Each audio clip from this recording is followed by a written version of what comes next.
बिस्मिल्लाहिर्रहमानिर्रहीम। Burhan preparatory academy की तरफ से मैं आपकी खिदमत में हाजिर हूँ। हम जो कंपटीशन एग्ज़ाम है उसमें जो एबिलिटी का पोर्शन आता है, तो उस पोर्शन को हम करने की कोशिश करेंगे। उस पोर्शन में जो सबसे पहले हम डिस्कस करते हैं कि उस पोर्शन का सिलेबस क्या है। कोई भी आपका इम्तहान हो, PTS, CTS, ITS, OTS, specially PPSC, FPSC, SPSC, KPSC and SPSC, तो किसी भी सूबे का इम्तहान हो या फेडरल का इम्तहान हो, तो उसमें एक पोर्शन तो लाजमी आएगा। एफपीएससी में क्लियर कट 18 से 20 नंबर का आता है, और बाकी में भी तकरीबन इसी तरह से काफ़ी सारे क्वेश्चन एबिलिटी पोर्शन में जाते हैं। तो इंशाल्लाह हम अपना स्टार्ट करते हैं। तो किसी भी स्टूडेंट्स का इस सेशन के बाद कोई भी किसी किस्म का इशू जो एबिलिटी के हवाले से है, इंशाल्लाह वो नहीं रहेगा। तो सबसे पहले हम डिस्कस करते हैं जी अपना सिलेबस। हम इसमें करेंगे क्या? अच्छा जी, सबसे पहले हम इसमें करेंगे जी नंबर सिस्टम। ये आपको सिखाया जाएगा कि आपको पता हो कि नंबर है क्या। ठीक है, नंबर सिस्टम हो गया। अच्छा, उसके बाद हम करेंगे जी एवरेज। उसके बाद हम करेंगे रेशो। उसके बाद हम करेंगे इंटरेस्ट के क्वेश्चन। ये हमारा सिलेबस है, तरतीब आगे पीछे हो जाएगी, देख लेंगे वक्त के हिसाब से कि कौन सा कैसे करवाना है।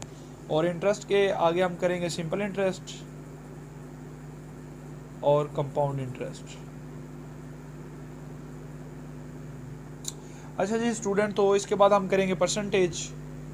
ये हमारा सिलेबस है, कोई भी क्वेश्चन है तो इससे बाहर नहीं आएगा। ये जो टॉपिक्स हैं, परसेंटेज हो गया।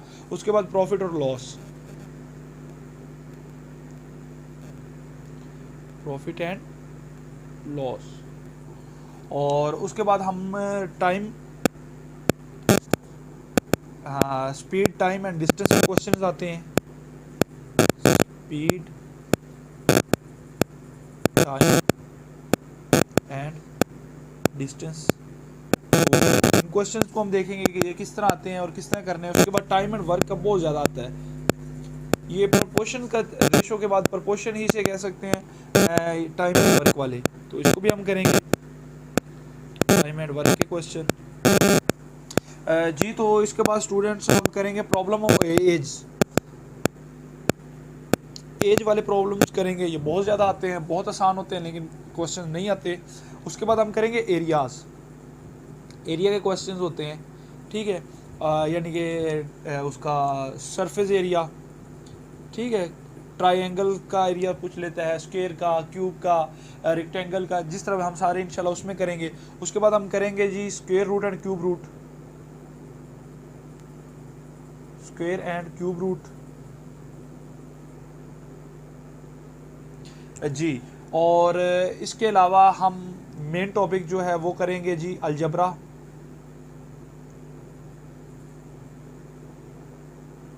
बहुत ज़्यादा पूछा जाता है और बहुत ज़्यादा इससे क्वेश्चंस आते हैं।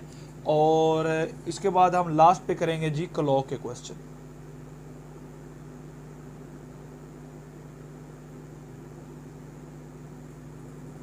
जी तो स्टूडेंट्स, ये हमारा सिलेबस होगा। तो हाइट एंड डिस्टेंस भी है एक,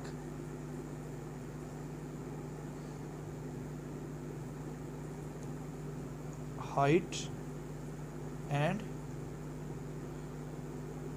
डिस्टेंस।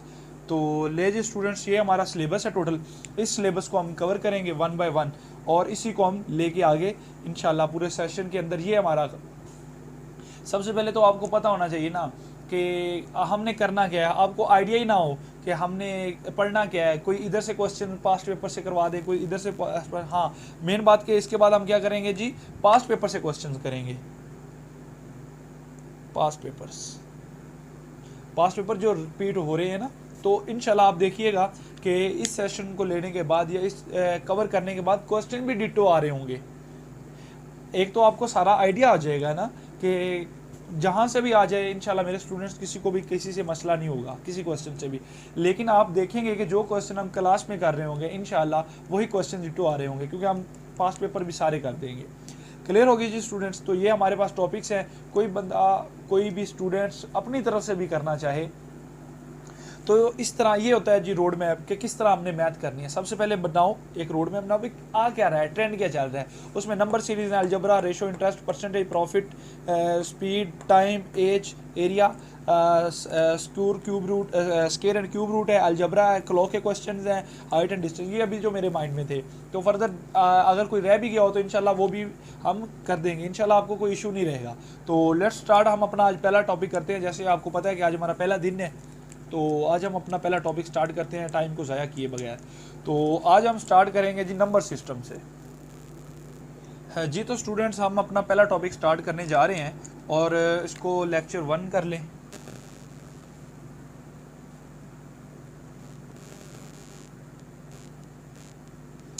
है जी, तो स्टूडेंट्स तो लेक्चर हमारा 1 है जी, जो हम पहले ही बता चुके हैं। लेक्चर 1 हमारा क्या होगा जी, वो होगा नंबर सिस्टम। बेसिक आ जाएं, छोटी क्लासें याद करें जब आपने पढ़ना स्टार्ट किया था। अच्छा जी, नंबर होते क्या हैं? सबसे पहले तो आप मुझे ये बताएं कि नंबर होते क्या हैं। सबसे पहले तो ये ज़रूरी है ना कि नंबर हैं कितने।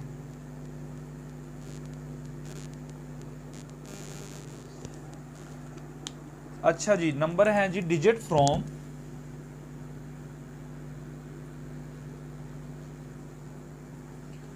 0 to 9 are known as digit.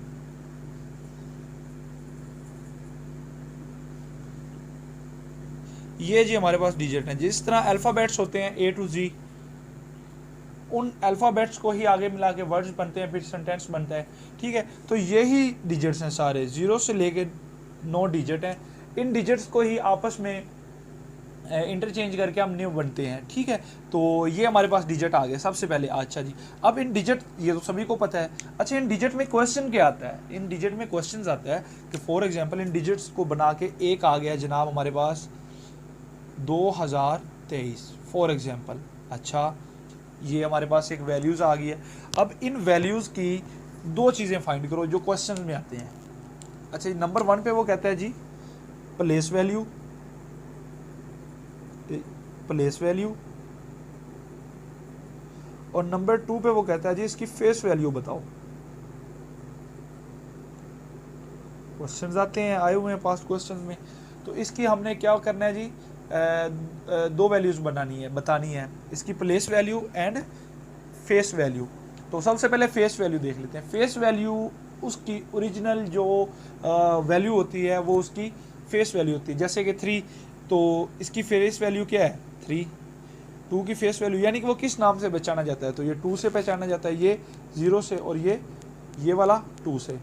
अगर वो कह देता है जी कि थर्ड पॉइंट की फेस वैल्यू क्या है, तो हम कह देंगे सिंपली 2 है। बहुत सिंपल है, फेस नज़र आ रहा है। मसला कहाँ आता है स्टूडेंट्स को, प्लेस वैल्यू पे। प्लेस वैल्यू में क्या होता है, वो कह देता है जी 2 की प्लेस वैल्यू बताओ कि 2 की प्लेस वैल्यू क्या है। अच्छा जी, अगर वो इसकी बात करता है तो इसकी वो कहता है जी प्लेस वैल्यू क्या है, तो इसकी प्लेस वैल्यू 20 है।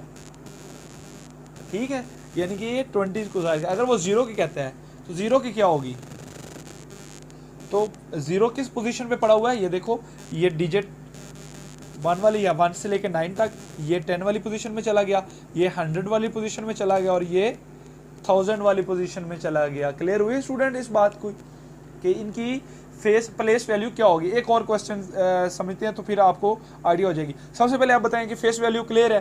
फेस वैल्यू जो भी क्वेश्चन दिया हो, जैसे कि ये कोई बड़ी रकम लिख लेते हैं, इसमें कहता है जी 4 की फेस वैल्यू क्या है, तो 4 है। 9 की फेस वैल्यू क्या है, तो 9 है। 2 की फेस वैल्यू क्या है, तो 2 है। यानी कि जो उसकी ओरिजिनल वैल्यू है वो उसकी फेस वैल्यू होगी। लो जी, फेस वैल्यू तो हो गया क्लियर। अब प्लेस वैल्यू, अब वो कहता है जी प्लेस वैल्यू ऑफ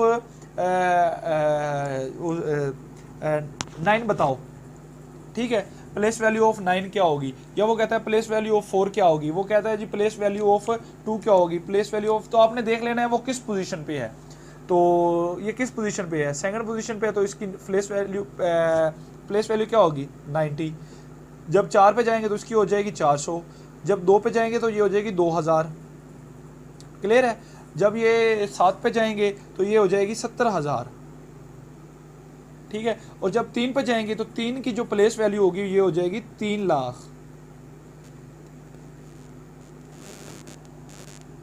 क्लियर हो गया स्टूडेंट इस बात की, या इसमें कोई मसला है कि फेस वैल्यू ओरिजिनल वैल्यू है और जो उसकी प्लेस वैल्यू है वो बताना है कि किस पोजीशन पे पड़ा हुआ है। ठीक है, आई होप कि आपको इस कंसेप्ट की समझ लगी होगी। अगर समझ ना लगी हो तो आप उसमें व्हाट्सएप में SMS करके पूछ लीजिएगा। जिस तरह स्टूडेंट्स हम पढ़ेंगे ना उसी तरह ही यानी कि इसकी प्लेस वैल्यू, जैसे कि हमने एक वैल्यूज़ लिखनी हो तो कैसे लिखते हैं, 3,10,270। तो स्टूडेंट्स इसमें देखें कि 3 की वैल्यू क्या है, 3 लाख पे पड़ी हुई है, और 1 की यानी कि 10,000 पे है। ठीक है, 10,000 पे पड़ी हुई। इसी तरह 2 की 200 पे है, 7 की जो है वो 70 है। ठीक है, तो ये आई होप कि आपको ये क्वेश्चन क्लियर हो गया होगा जी। तो स्टूडेंट्स प्लेस वैल्यू और फेस वैल्यू के बाद हम जा रहे हैं यूनिट्स ऑफ डिजिट।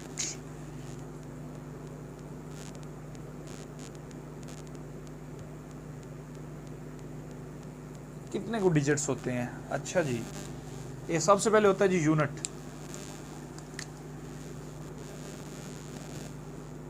ये क्या है जी 1। उसके बाद क्या होता है जी 10। अच्छा जी, उसके बाद 100 इंक्रीज हो जाएगा 0। उसके बाद 1000,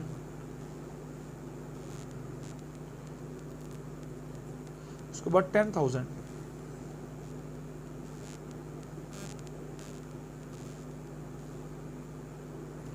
उसके बाद 100,000, इसी को लैख बोलते हैं।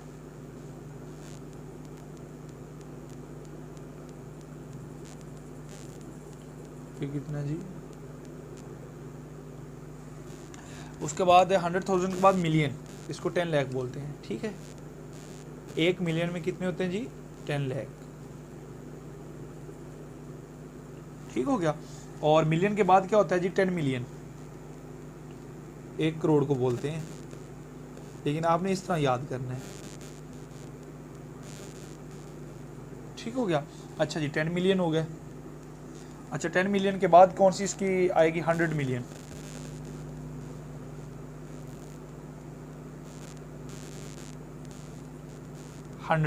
ठीक हो गया। इसमें आप देख लीजिएगा, और 3 जीरो और लगनी है। ठीक हो गया। 100 मिलियन के बाद क्या आ जाएगा बिलियन। ठीक हो गया। इसमें ये इनक्रीज हो जाएगा। अच्छा उसके बाद क्या हो जाएगा 10 बिलियन। इसमें क्या होता है 1 मल्टीप्लाई बाई 10⁻⁻10। अच्छा जी, इसके बाद क्या हो जाएगा 100 मिलियन। मैं एक मिनट इसको रेज करके आगे लिखता हूँ। 10 मिलियन के बाद हमारे पास आ जाएगा जी 100 मिलियन।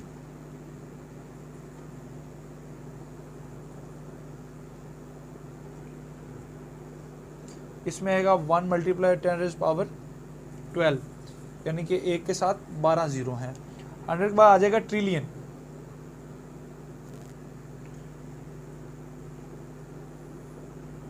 इसमें 11 है, और ट्रिलियन में है 1 मल्टीप्लाई 10⁻12। उसके बाद 10 ट्रिलियन।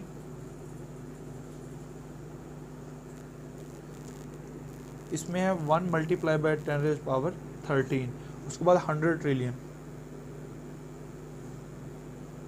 ये क्वेश्चन आ जाता होता है 100 ट्रिलियन में क्या होता है, तो आपको पता ही नहीं होता ना फिर, तो इसलिए मैं आपको करवा रहा हूँ। कुछ स्टूडेंट्स को तो इसके बारे में पता होगा, लेकिन कुछ को पता नहीं होगा। उसके बाद क्वाड्रिलियन।